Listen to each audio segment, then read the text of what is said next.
Bueno, acá estamos. Según lo que aparece en la pantalla, estamos saliendo en vivo por Facebook. Así que igual vamos a pedir a nuestras compañeras y compañeros que nos confirmen que nos están viendo. Así nos quedamos tranquilos. Nos saludamos formalmente. Buenas tardes. Muchas gracias por estar acá. Los voy a presentar. Tenemos el señor de anteojos rojos, es el ingeniero Carlos Di Vela, y el señor de anteojos no rojos es el ingeniero Esteban Borodowski. Así que ambos les damos las buenas tardes. A Patricio Paso no hace falta que lo presente, porque ya los conocen todos los que nos están viendo. Por las dudas, es el secretario de Ambiente y Desarrollo Sustentable de APUBA. Y estamos en esta nueva emisión del ciclo de charlas que apuntan a tratar de entender las cosas que nos pasan, que nos preocupan. Hoy vamos a hablar, tenemos un título un poco catástrofe hoy, ¿no? Hablamos de la biodiversidad en llamas, pero la verdad es que el tema es catastrófico. Por eso apuntamos a tener un título así como movilizador. Y yo quiero arrancar, en principio, agradeciéndole muy especialmente a la dirección de la carrera de la licenciatura en Ciencias Ambientales de la Facultad de Agronomía, a la ingeniera C. Martín, que fue quien recibió nuestra inquietud cuando nos acercamos planteando que teníamos interés en hacer una charla de este tipo, y la verdad es que la dirección de la carrera nos respondió rápidamente, con la mejor voluntad, nos puso en contacto con estos dos especialistas que nos acompañan hoy. Así que bueno, mil gracias. Para nosotros es muy importante que sea la universidad institucionalmente la que nos da respuesta cuando salimos a hacer estas propuestas, que nos parece que son importantes, porque son de apertura a la comunidad de la universidad y más allá, digo, porque hoy nos están viendo compañeras, compañeros no docentes de la UBA, pero seguramente también otra gente que se ha enterado, porque el tema es un tema interesante y se acerca y nos acompaña en esta transmisión por Facebook. Le paso a mi amigo y compañero Patricio Paso, compañero de este programa Luz Verde que encaramos juntos de todos los espacios de la universidad y del sindicato. Y lo último que les digo es que quienes a través de Facebook sigan la charla, pueden hacernos llegar inquietudes, preguntas que le vamos a repetir a los expositores para que al cabo de sus exposiciones eventualmente las puedan responder. Te paso, Patito. Gracias, Carlos, gracias, Esteban, y bueno, todo tuyo, dale. Gracias, Hugo. Buenas tardes a todos los que se suman a esta transmisión. Lo mismo que decís vos, agradecerle a la facultad, por supuesto, de Agronomía, y especialmente a Carlos y a Esteban, que nos dan esta posibilidad de charlar, de contarnos acerca de este tema, que como bien vos dijiste, parece a priori catastrófico el título, pero es una realidad. Así que creo que es importante conocer esta realidad sobre nuestro planeta y la importancia de cuidarlo y atender todas estas cuestiones que son vitales para nuestra subsistencia. Así que, sin más preámbulos, quisiera escuchar a los que realmente saben, y bueno, les paso la palabra a ellos. Muchas gracias.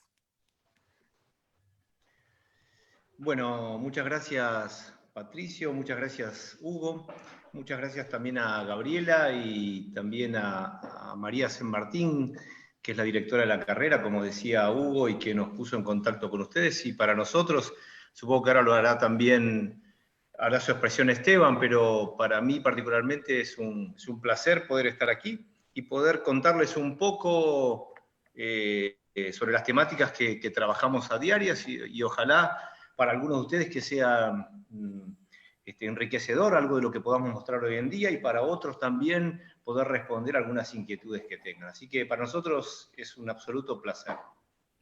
Sí, me sumo a los agradecimientos de Carlos. La verdad, bueno, queremos agradecerle también a todos ustedes, a Patricio, Hugo, Gabriela, a tu secretaría UBA, que es quien nos da el espacio para poder contar un poquito las cuestiones en las que nosotros trabajamos desde la facultad pública, ¿no?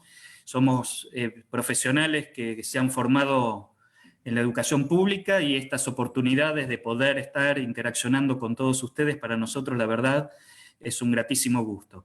Así que, bueno, yo me presento un poco, después lo presentamos a Carlos Di Vela. Yo soy ingeniero agrónomo de la Facultad de Agronomía de la UBA. Además, bueno, hice por suerte un posgrado en gestión ambiental, y principalmente mi actividad laboral y de docencia se da en la región del Delta del Paraná. una de estas regiones de las cuales actualmente está muy en las noticias por todo lo que está pasando, desde las cuestiones ambientales, por los incendios o por los humedales. Hay muchas formas de producir, hay muchas formas de poder colaborar, trabajar, estar en el ambiente, y bueno, nuestra intención hoy es mostrarle algunas de esas herramientas, y para eso nadie mejor que el ingeniero Carlos Di Vela, que bueno, lo dijo que se presente, que es un especialista en los temas que vamos a hablar hoy. Bueno, muchas gracias, Esteban. Yo sé que la gente pensará que fuiste profesor mío, pero fuimos compañeros de facultad. Como decía Esteban, nosotros somos egresados de la Facultad de Agronomía.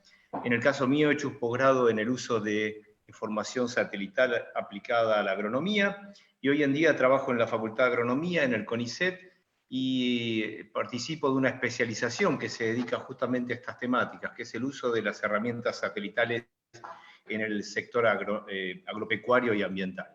Así que, sin más preludios, si te parece, Esteban, voy a empezar a contarles un poquito lo que preparamos para hoy, y vos no dudes en hacer las aclaraciones o lo que te parezca pertinente, y después haríamos preguntas. ¿Te parece? Perfecto, Carlos, y estamos atentos a que, bueno, si hay alguna pregunta a través del Facebook, nos la envíen y le damos respuesta. Bien, yo voy a empezar compartiendo una pantalla para que ustedes vean más o menos cómo a partir de las herramientas satelitales hoy en día disponemos de plataformas que nos permiten ver en tiempo real la detección de incendios a través de sensores específicamente diseñados, que tienen muchos de ellos, y que en la mayoría de los casos nos permiten obtener información muy detallada, muy frecuente, de manera gratuita y en tiempo real. Por ejemplo, fíjense estos puntitos rojos que se sobredimensionan de alguna manera cuando yo hago un zoom out, pero fíjense que en todo el mundo aparecen los puntitos rojos, son los lugares donde hoy se ha detectado algún foco de calor. Y como foco de calor nos referimos a que por lo menos hubo una llama o un incendio que tenía por lo menos 100 metros cuadrados de llama. Así que fíjense la cantidad de fuegos que hoy estamos viendo en todo el mundo. Fíjense la África Central, fíjense todo lo que es Brasil y el norte de Argentina, fíjense lo que es el oeste de los Estados Unidos, fíjense lo que es en algunos lugares de Europa, sur de Italia. Fíjense entonces hoy más o menos cómo estamos viendo los fuegos. Fíjense si nos centramos un poquito más en la Argentina. Estos son los fuegos que están ocurriendo hoy, vuelvo a repetir, que en algún momento del día de hoy estuvieron activos como áreas de por lo menos 100 metros cuadrados de llama. Entonces, un poco utilizando estas herramientas y conocimientos que tenemos de estas herramientas durante los últimos más o menos 20 años, que tenemos muy buena información satelital de manera comparable y frecuente, es que yo preparé esta charla que les voy a mostrar ahora. Se ve bien ahí, me imagino, y entonces el tema que quería contarles tiene que ver con incendios como herramientas para la detección, el monitoreo y la prevención de estos fenómenos que son los incendios. Ustedes saben que nuestro planeta es un planeta de fuego. Se originó básicamente como una esfera incandescente de roca, y el hombre ha aprendido a utilizarlo desde sus orígenes. Y entre ese fuego o manejo del fuego lo ha utilizado desde hace innumerables años para, por ejemplo, el manejo de la ganadería, ¿sí? Prendiendo los pastizales o los pastos para promover el rebrote primaveral, y a partir de ese rebrote primaveral, con brotes más tiernos y de mayor calidad, mejorar la calidad y la producción del ganado. Y eso es una herramienta que aún hoy en día es bastante frecuente en muchos lugares del mundo, inclusive en nuestro país. El hombre también ha utilizado y aún utiliza el fuego para la limpieza agrícola, limpieza de los terrenos presiembra, limpieza de los terrenos post cosecha, o ante algunos eventos de deforestación, inclusive la limpieza del terreno, de los residuos o de los restos que quedan de de la deforestación. O sea que estas son prácticas que aún hoy en día en algunos lugares son frecuentes, nos guste o no nos guste. Y muchas veces, y esto lo habrán visto también, estos eventos que se generan o naturalmente o por efectos antrópicos, desencadenan desastres naturales, como pueden ser, por ejemplo, esto es una foto de Santiago del Estero, un incendio forestal bastante importante en algún momento de estos últimos 10 años.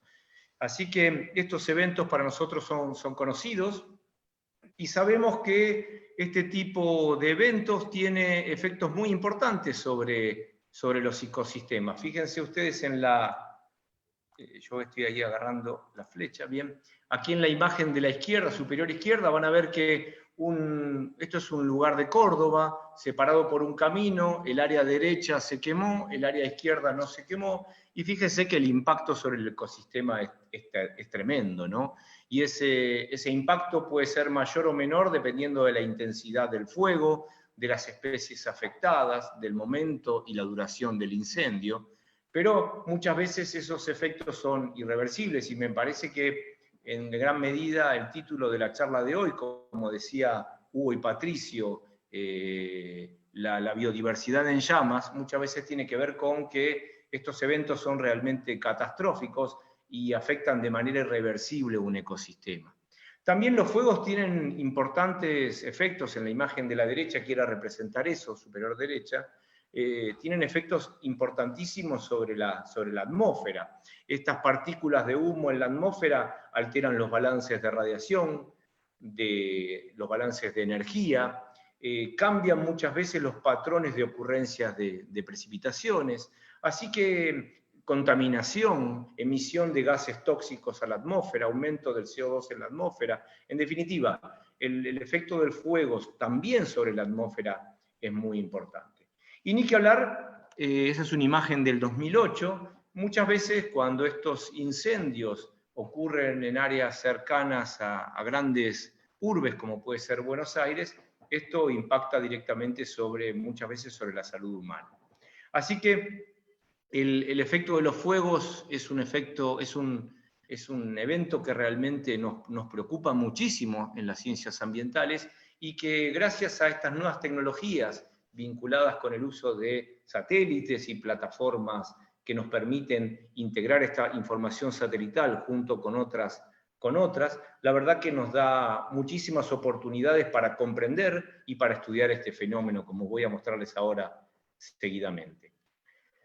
Fíjense, estas son fotos del diario Brasil el año pasado. En agosto pasado, muchos de nosotros estuvimos muy preocupados por lo que pasaba en Brasil, y las imágenes que llegaban del Amazonas eran terribles. Fíjense los fuegos en Amazonas como un crimen contra la humanidad, los fuegos y sus enemigos. Era realmente una catástrofe. En agosto del año pasado estábamos viviendo una catástrofe terrible, o eso por lo menos aparecía en la prensa.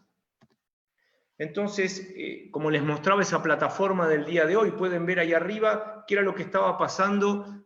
Fíjense aquí arriba, entre el 8 y el 30 de agosto del año pasado, todos esos puntitos colorados son los focos detectados en esos 31 días en toda América del Sur. La imagen de abajo lo que está representando es una imagen de densidad. Lleva esos puntitos o esos focos en número de focos por kilómetro cuadrado. Entonces, fíjense que la mayor densidad de fuego son los colores rojos y los menores densidad de fuego son los colores amarillos.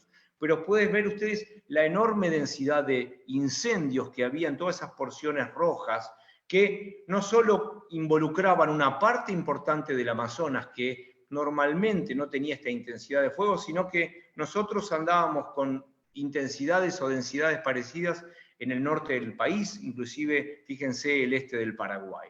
Esta era la situación que caracterizaba ese evento, que toda la prensa lo mostraba como un evento catastrófico.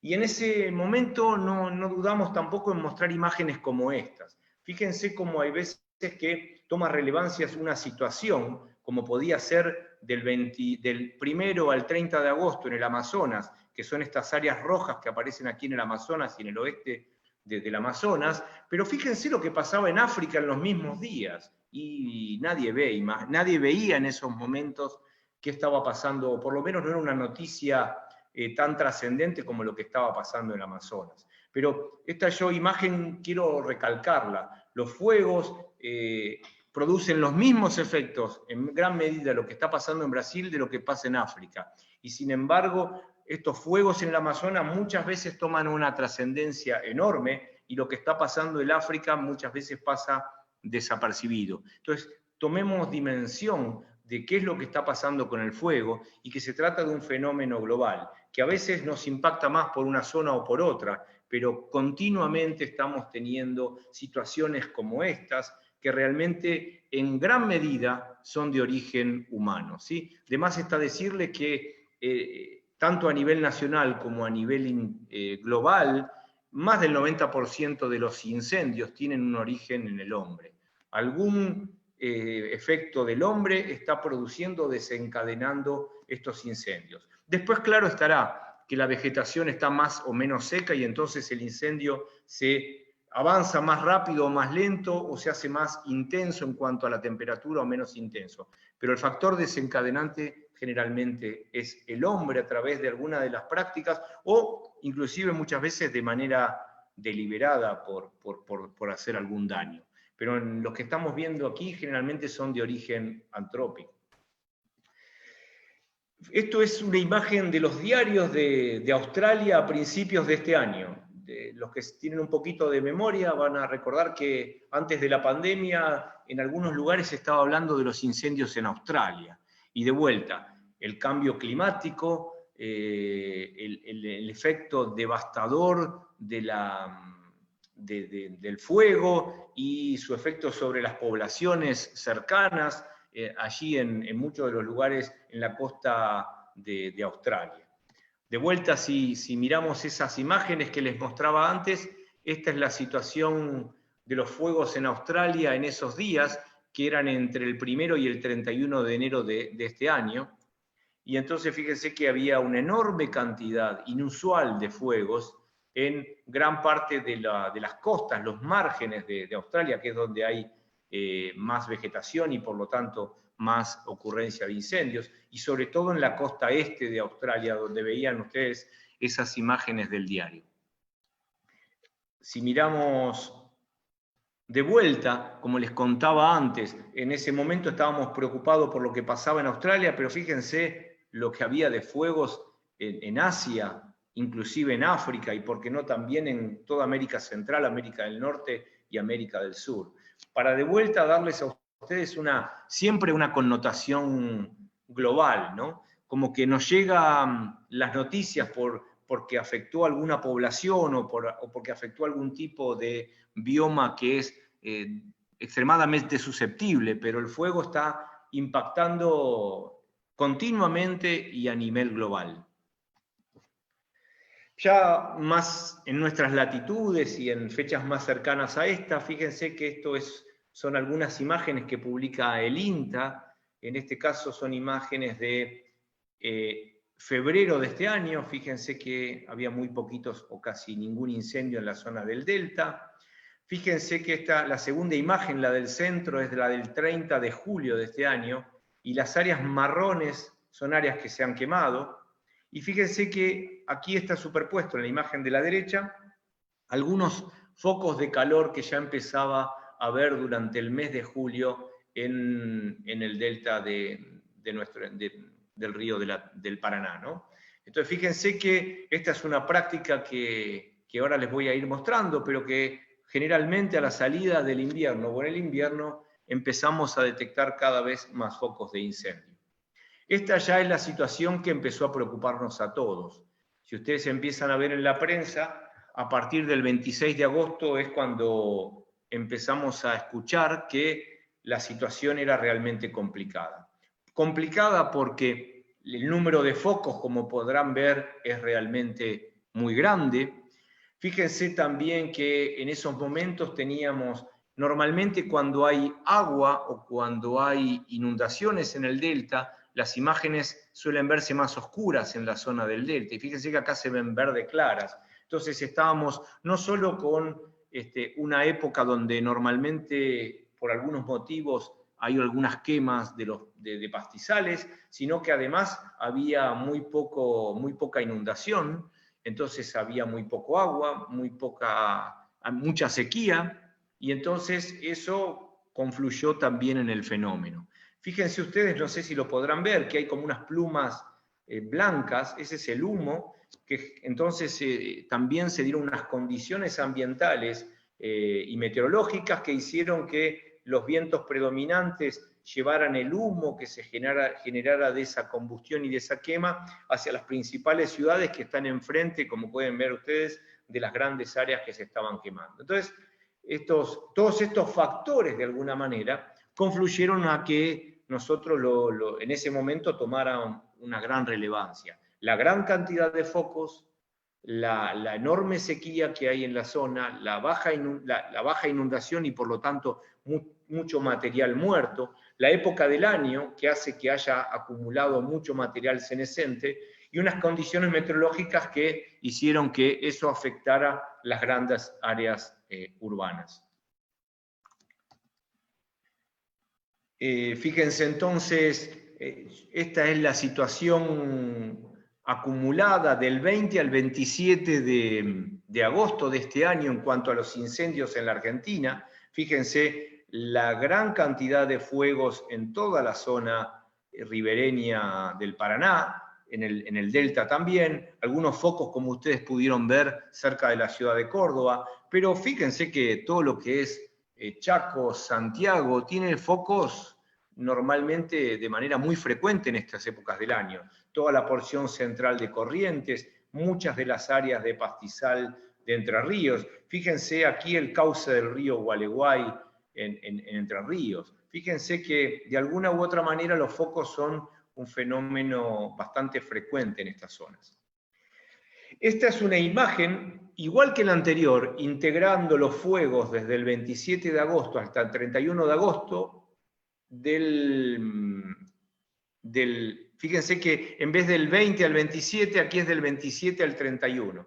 Fíjense que cuando empezamos a tomar conciencia de lo que estaba pasando y empezó a trascender la información, fíjense que en muchos lugares los fuegos empezaron a bajar, y fíjense que del 1 de septiembre al 4 de septiembre casi no teníamos ni un foco en el delta del Paraná. Y sin embargo, muchas de las condiciones eran las mismas. ¿Estamos? Entonces ahí podemos ver un poco una película de lo que va pasando. Fíjense, esto es lo que pasaba del 20 al 27, del 27 al 31, y cuando ya la cosa tomó mucha trascendencia, muchos focos desaparecieron. ¿Está? Otra cosa que me parece que era interesante mostrarles a ustedes es, fíjense, estos son los fuegos del 20 al 27 del 2008, de agosto, ¿no? Estos son los focos integrados en 7 días en agosto del 2008. ¿Se acuerdan que en el 2008 tuvimos esos eventos que tanto afectaron a la ciudad de Buenos Aires y a las ciudades de Rosario, si se acuerdan? Fíjense los fuegos que había en ese año. Fíjense en el mismo periodo lo que estaba pasando en el 2018, fíjense en el 2019, y esto es lo que estaba pasando este año en el mismo periodo. O sea que si lo comparamos en términos relativos, este año los eventos han sido inclusive mayores para el mismo momento, ¿no? Con respecto a ese año 2008 que fue tan importante, pero fíjense que el 2008 también hubo fuegos, y que quizás no llegó a una relevancia tan importante porque quizás no se dieron condiciones meteorológicas que lo hicieron tan catastrófico. Pero nuevamente, mostrarles a todos que estos eventos no son algo nuevo y que están presentes uno tras otro, año tras año, y que muchas veces tomamos conciencia en algún momento, pero que deberíamos prestar atención siempre. Otra de las herramientas que nos brindan los satélites y estos sistemas de información para poder hacer seguimiento de los incendios es no solo conocer dónde se producen los incendios. Esto es un zoom de las mismas imágenes que les estaba mostrando antes. Esto, por ejemplo, son los fuegos entre el 21 de agosto y el 28 de agosto del 2018, ¿no? Entonces yo me paré en uno de esos lugares que se quemó en el 2018, y los satélites hoy nos permiten obtener información que nos da idea del estado de la vegetación. ¿Qué le está pasando a la vegetación, pastizales o bosques ribereños o lo que sea, en un determinado lugar, semana a semana, durante los últimos 20 años? Entonces fíjense cómo ese lugar aquí, que yo les mostraba antes, que se quemó en el 2018, ven que aquí hay una caída muy importante. Esta línea verde nos muestra el estado de la vegetación semana a semana. Es evidente que la vegetación va creciendo. Si ustedes fijan, en el verano del 2013 aumenta, en el verano se seca.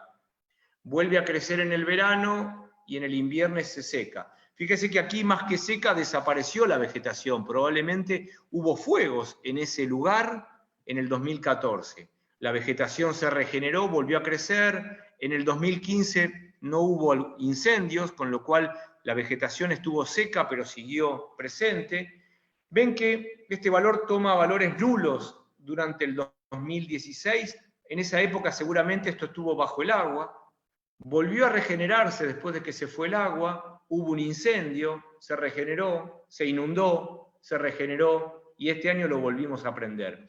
Todo esto para mostrarles que estos sistemas están continuamente funcionando con eventos de fuego y con eventos de inundación, y que gracias a estas herramientas como los satélites podemos ir haciendo un seguimiento y podemos ir evaluando qué impacto van teniendo las inundaciones, qué impacto van teniendo los fuegos. Y en términos de impacto, uno puede ir evaluando la biomasa que se va quemando, uno puede ver la regeneración de esa biomasa después del incendio, las inundaciones, etc. Pero esto me gustaba que ustedes lo vieran, quizás muchos lo conocen, pero otros no, cómo hoy los satélites nos permiten ir siguiendo estos eventos de inundación, de sequía y de fuego en ambientes como en los del Delta, cosa que podemos también hacer para cualquier otro lugar del mundo, pero yo quería mostrarles hoy en estos sistemas que normalmente están continuamente afectados por estos eventos, estos disturbios de fuegos y de inundaciones.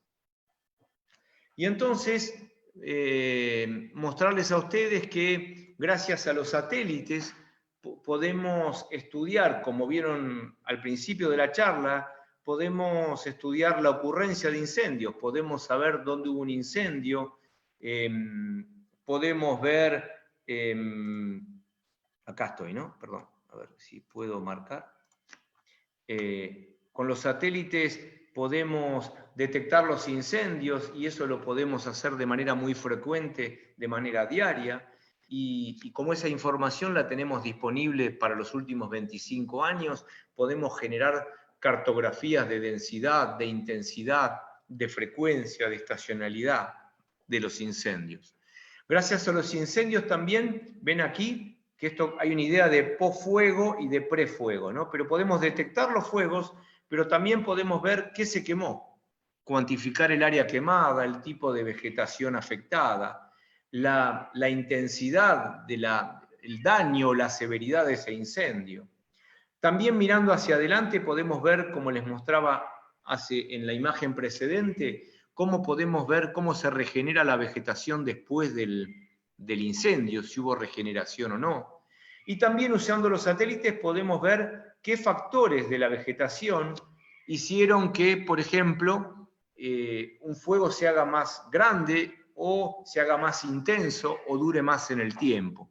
Entonces, gracias a los satélites también podemos estudiar qué condiciones de la vegetación, por ejemplo, predisponen la severidad y la ocurrencia de incendios. Y todas estas herramientas nos sirven para generar, por ejemplo, índices de riesgo de incendios, índices de peligrosidad de incendio, y son muchas de las herramientas que hoy muchos de los organismos públicos en nuestro país generan de manera frecuente para muchos otros organismos que los utilizan como input para decidir políticas por ejemplo, de prevención o de manejo de fuegos. Hoy en día, como les decía, hay muchísimas herramientas disponibles y en muchísimas plataformas que dan esta información. Esta, por ejemplo, es una plataforma brasileña que nos da... La que yo les mostré hasta ahora es una plataforma americana, esta es una plataforma brasileña que integra mucho más satélites de manera mucho más frecuente y en una serie mucho más larga de años. Esta plataforma también, al integrar no solo la información satelital, sino que también integra la información climática y los modelos de pronóstico climático, no solo nos dice dónde hay fuegos, sino que nos dice también dónde la vegetación está seca, porque también lo ve con satélites, sino que además, al tener datos de estaciones meteorológicas y pronósticos climáticos, nos dice en el tiempo dónde hay mayores riesgos de ocurrencia de incendios, ¿sí? Y en ese sentido, estas plataformas van combinando no solo la ocurrencia de incendios, sino con el tipo y el estado de la vegetación y la predominancia de ciertos factores que favorecen la ocurrencia de incendios, como puede ser la humedad relativa o como puede ser la temperatura y la velocidad del viento. Entonces ven cómo hoy disponemos de muchísimas herramientas y plataformas para poder prevenir estos incendios y hacer de que de alguna manera no causen los daños que están causando. En este caso, gracias a esas plataformas, uno puede hacer también cartografías históricas de incendios. Y entonces aquí, ya en estas últimas 3 o 4 filminas que nos quedan, contarles lo que hacemos en la Facultad de Agronomía o con otros colegas de distintos organismos, es estudiar los incendios a distintas escalas a partir del uso de información satelital. Por ejemplo, gracias a esta información que yo les mostraba antes, nosotros podemos conocer la densidad de fuegos y los patrones de ocurrencia de fuegos y estudiar, al combinar esta información con el clima o con el uso del suelo, saber si hay algún tipo de clima o de factor climático que está afectando más los incendios, y entonces esa información nos sirve para mejorar los modelos de riesgo. Así que por ejemplo, es un trabajo que hicimos en Sudamérica con patrones de incendios, y entonces hemos visto cuáles son los factores del clima, por ejemplo, el déficit de agua, determinando en gran medida la ocurrencia de incendios. También en trabajos colaborativos de nuestra facultad con otras instituciones de América Latina y España, por ejemplo, en este caso, hemos podido generar cartografías de área quemada a nivel continental y utilizar esta información para mejorar nuestros modelos de ocurrencias de incendios. Ya un poco más local, este es un trabajo que hicimos con gente del INTA y del CONICET en San Luis, y entonces lo que estudiamos son los patrones de fuego en esa porción central de la Argentina, y entonces a partir de información satelital y de esos patrones de ocurrencia de incendio, uno puede ver qué tipos de vegetación son más predisponentes a la ocurrencia de incendios, o cómo muchas veces de manera combinada van jugando el clima, la vegetación y el hombre en estos eventos de incendio, ¿no? Y comprender todos esos fenómenos nos permiten entenderlos, y al entenderlos podemos generar modelos que nos permiten muchas veces no prevenirlos, porque como les decía muchas veces, estos fuegos en su mayoría son de origen antrópico y no podemos predecir dónde van a ocurrir, pero sí saber qué sitios o qué áreas de generarse un incendio intencional serían más susceptibles porque hay determinados factores climáticos o de la vegetación que los hacen más sensibles. Así que esto era más o menos lo que yo tenía para contarles a ustedes en estos minutos en cuanto al uso de información satelital y cómo la podemos utilizar para el monitoreo, el estudio y la prevención de fuegos. Bueno, gracias Carlos, yo quisiera, bueno, dejar señalado algunas cuestiones, porque bueno, hoy estamos con este tema de la biodiversidad en llamas. El tema me parece que uno, en función de la información disponible y bueno, en función de lo que ha presentado Carlos, hay algunas cuestiones que creo que surgen y que es interesante resaltar. Una es que estos eventos de fuegos no son la primera vez, son eventos globales que ocurren tradicionalmente. Muchos de los ecosistemas en los cuales el hombre está habitando han evolucionado con estos pulsos de incendios.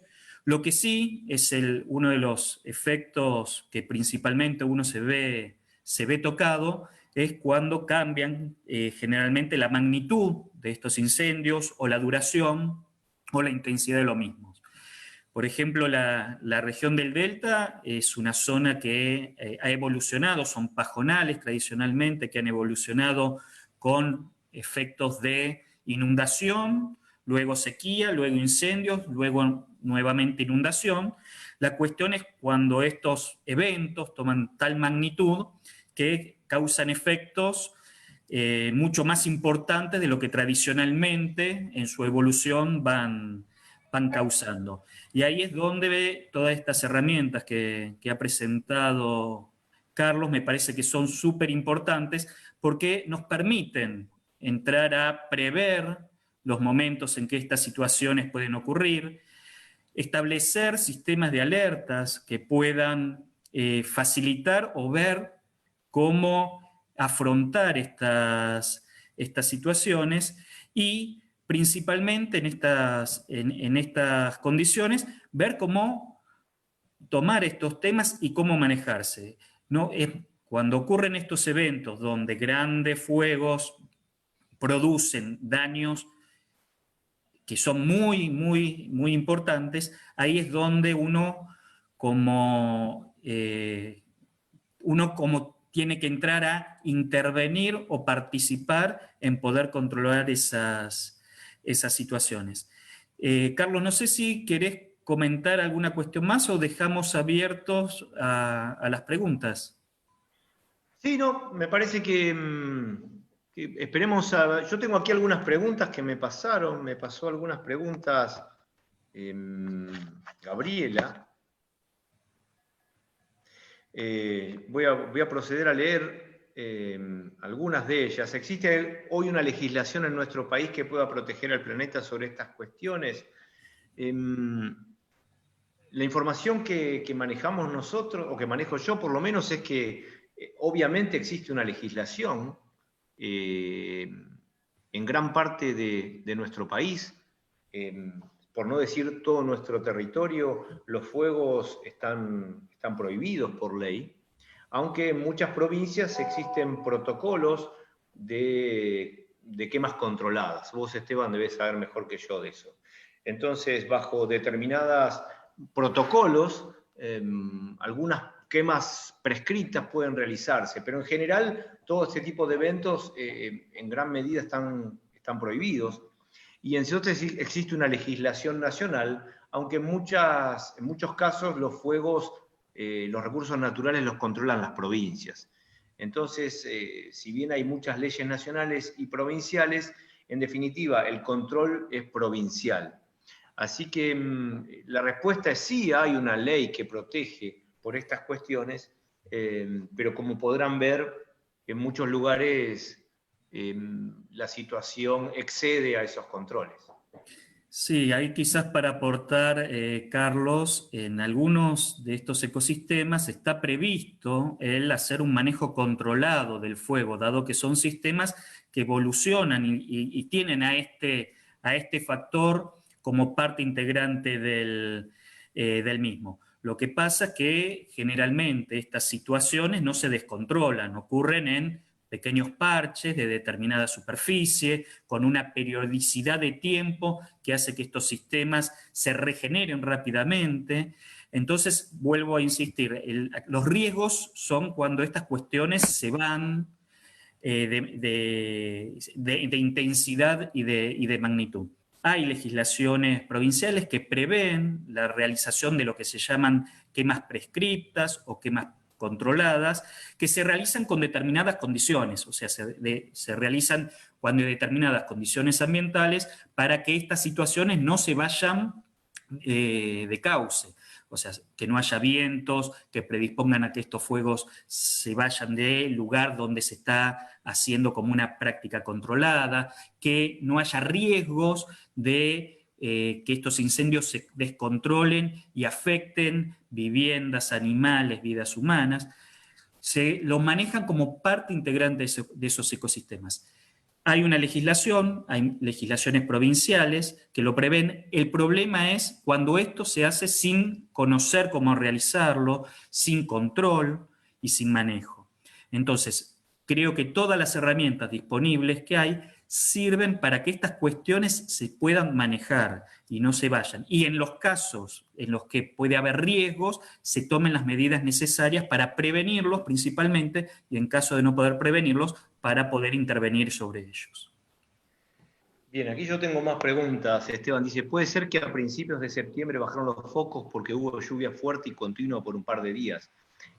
Sí, me parece que es verdad, hubo algunas lluvias en esa zona, pero yo creo que también hubo una baja porque el tema trascendió y me parece que alguno empezó a prestar más atención en qué es lo que hacía.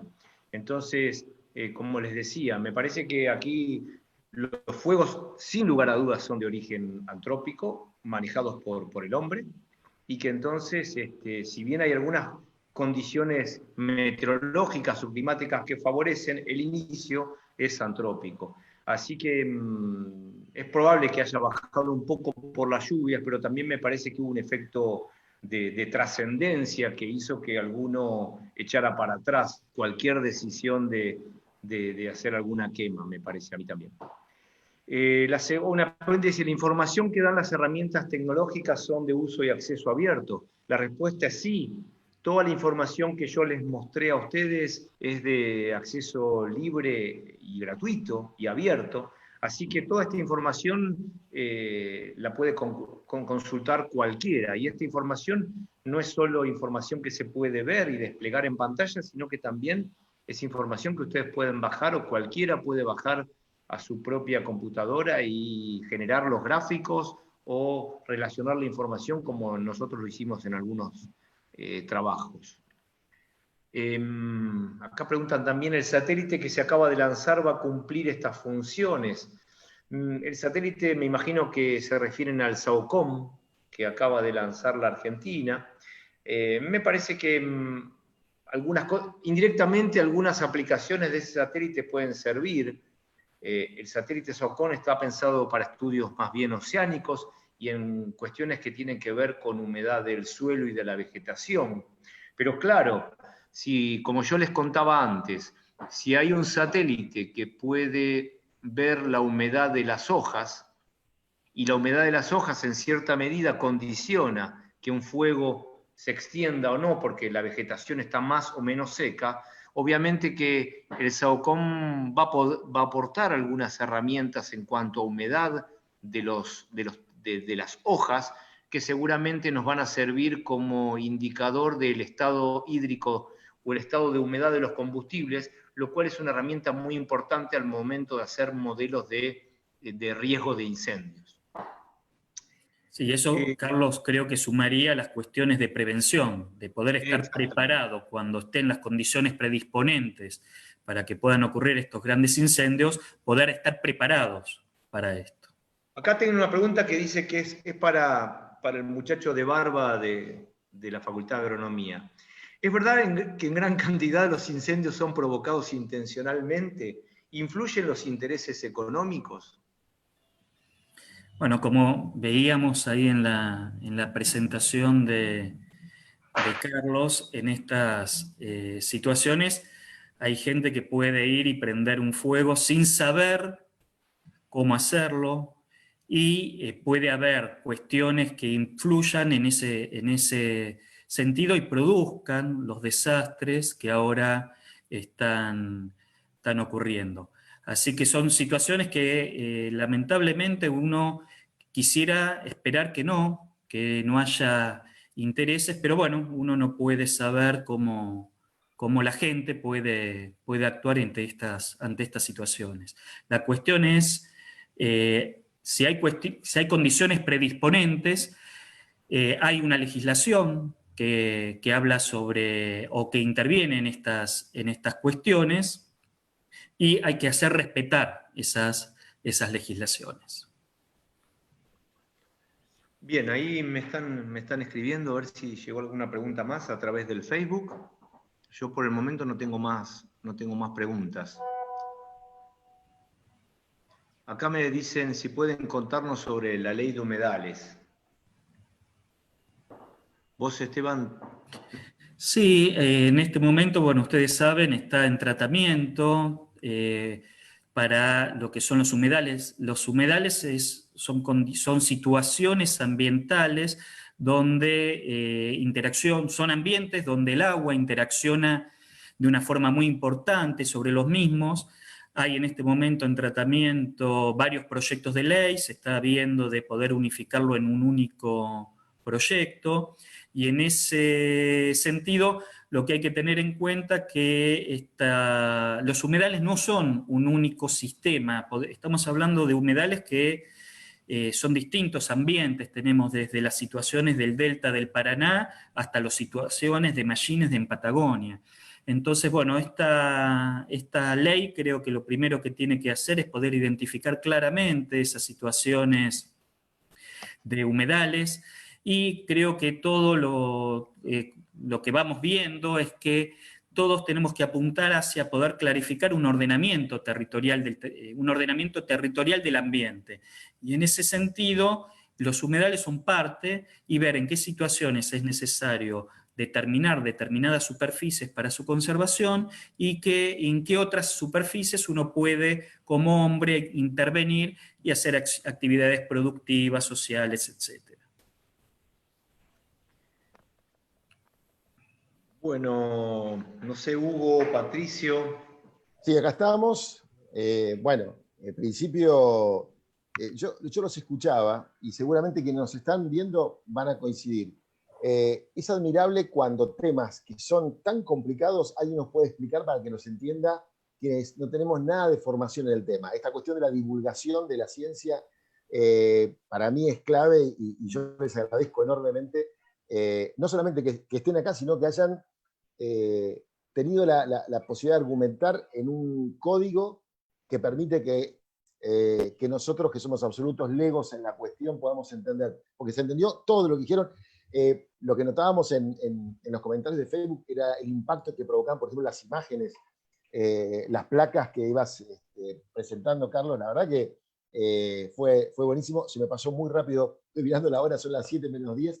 Se me pasó rapidísimo. Así que bueno, de mi parte agradecerles enormemente a ustedes. Pato, vos te dejo que ¿querés agregar algo a esto? Lo mismo, Vito, agradecerle desde ya a Esteban, agradecerle a Carlos. Yo creo que también fue muy pedagógica la charla, muy ilustrativa. Me pareció ver lo mismo que decís vos con respecto a los gráficos. El impacto que eso genera visualmente es importante, pero también sirve, creo que, para que tomemos conciencia, que es lo primordial en estas charlas. Así que desde ya agradecerle, muy enriquecedora la charla. Así que la verdad que muy agradecidos. Bueno, cerramos acá. Esta fue una nueva iniciativa conjunta que hicimos con Ecuapúa y la Secretaría de Desarrollo y Bienestar de las Trabajadoras y Trabajadores de la Universidad. Contamos con dos amigos de la Facultad de Agronomía. No quiero irme sin volver a reiterar el agradecimiento institucional a la Dirección de la Carrera de Ciencias Ambientales de la FACU. Y bueno, nos seguiremos encontrando en las próximas. Esteban, Carlos, un abrazo fuerte, mil gracias. Y bueno, seguramente nos seguiremos encontrando. Bueno, nosotros somos los agradecidos. El placer fue todo nuestro, agradecerles a ustedes este contacto, y para nosotros es un placer poder transmitirles lo que hacemos y lo que conocemos, o lo que podemos transmitirles que estudiamos a diario. Así que gracias a ustedes. Gracias, y bueno, como siempre, por favor, cuidémonos. Está muy complicado el tema de la pandemia. no es joda, por favor. Humildemente, cervecita, tomátela en tu casa, no te vayas a salvar. Bueno, nada, nos estamos viendo. Gracias. Chau, chau. Abrazo, nos vemos.